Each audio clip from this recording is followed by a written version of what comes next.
அனைவருக்கும் வணக்கம். நம்ம டெய்லியும் prelims and mains point of வியூல கரண்ட் அஃபேர்ஸ் ஆர்டிகல்ஸ் பார்க்குறோம். இன்னைக்கு என்ன ஆர்டிகல்ஸ் இருக்குது அப்படிங்கிறத பார்ப்போம்.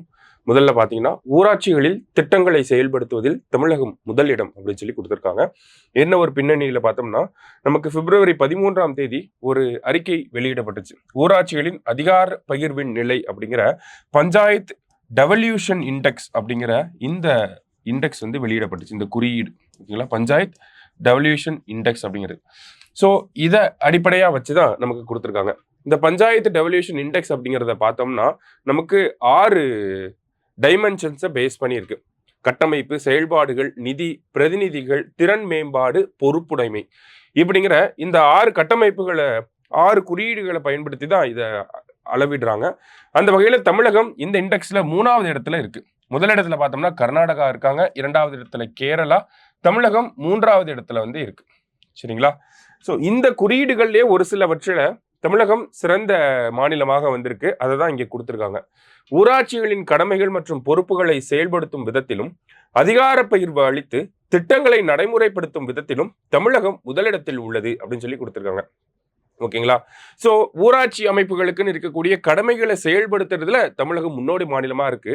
அதே மாதிரி அதிகார பகிர்வு, அந்த வேலையை பிரித்து கொடுத்த அந்த அதிகார பகிர்வை கொண்டு வந்து அதன் மூலயமா திட்டங்களை செயல்படுத்துறதுலேயே தமிழகம் முன்னோடி மாநிலமாக இருக்கு அப்படிங்கிறத கொடுத்துருக்காங்க.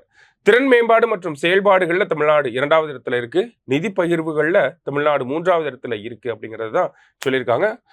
பொதுவாகவே பார்த்தோம்னா தமிழ்நாடு பஞ்சாயத்து டெவல்யூஷன் இண்டெக்ஸில் 3rd ரேங்க் வந்திருக்காங்க இல்லையா? ஸோ தமிழ்நாட்டில் எவ்வளோ பஞ்சாயத்துகள் இருக்குது அப்படிங்கிறதையும் தெரிஞ்சுக்கணும். 12,525 கிராம பஞ்சாயத்துகள், வில்லேஜ் பஞ்சாயத்து வந்து இருக்குது. நமக்கு 12,525 வில்லேஜ் பஞ்சாயத்து வந்து இருக்குது. சரியா?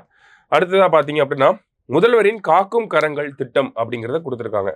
ஸோ முன்னாள் படை வீரர் நலத்துறை ஓகேங்களா, எக்ஸ் சர்வீஸ்மென் டிபார்ட்மெண்ட்டுக்கு கீழே தான் இந்த காக்கும் கரங்கள் திட்டம் அப்படிங்கிறது வருது. ஓகேங்களா? எந்த டிபார்ட்மெண்ட் அப்படிங்கிறது தெரிஞ்சுக்கணும். ஏன்னா இந்த டிபார்ட்மெண்ட் அவ்வளோ யூஸ்வலாக நம்ம பார்க்க மாட்டோம் செய்தித்தாள்களில் கூட. அப்போ முன்னாள் படை வீரர் நலத்துறை ஓகேங்களா, எக்ஸ் சர்வீஸ்மென் வெல்ஃபேர் டிபார்ட்மெண்ட், அதுக்கு கீழே வரக்கூடிய ஒரு திட்டம் தான். ஸோ காக்கும் கரங்கள் திட்டம், அதுக்கு கீழே இருக்கக்கூடிய சிறப்பு அம்சங்கள் என்ன? 3 ஸ்டேட்மெண்ட்டாக வர்றதுக்கு வாய்ப்புகள் இருக்கு. முன்னாள் இராணுவத்தினர் மற்றும் அவர்களின் வாரிசுதாரர்கள் தொழில் தொடங்க மூலதனமாக 1 கோடி வரையிலான கடன் உதவி, 1 crore வரைக்கும் கடன்களை கொடுக்க போறாங்க. அந்த கடன்களில் பார்த்தோம்னா கடன் தொகையில் 30% மூலதன மானியம், 30% கேபிட்டல் சப்சிடி அப்படிங்கிறத கொடுக்க போறாங்க. மீதமுள்ள கடன் தொகைக்கு 3% வட்டி மானியம் அப்படின்னு சொல்லி கொடுத்துருக்காங்க. 3% இன்ட்ரெஸ்ட் சப்சிடி கொடுக்குறாங்க. சரியா? அப்போ இந்த 3 பாயிண்ட்டையும் நல்லா ஞாபகம் வச்சுக்கிட்டீங்கன்னா நம்ம ஒரு கொஸ்டின் அட்டன் பண்ணிடலாம்.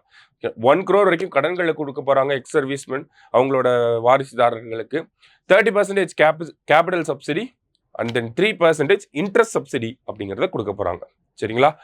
ஸோ இன்னைக்கு செய்தித்தாளில் இருந்த முக்கிய செய்திகளை பார்த்துருக்கோம். நன்றி.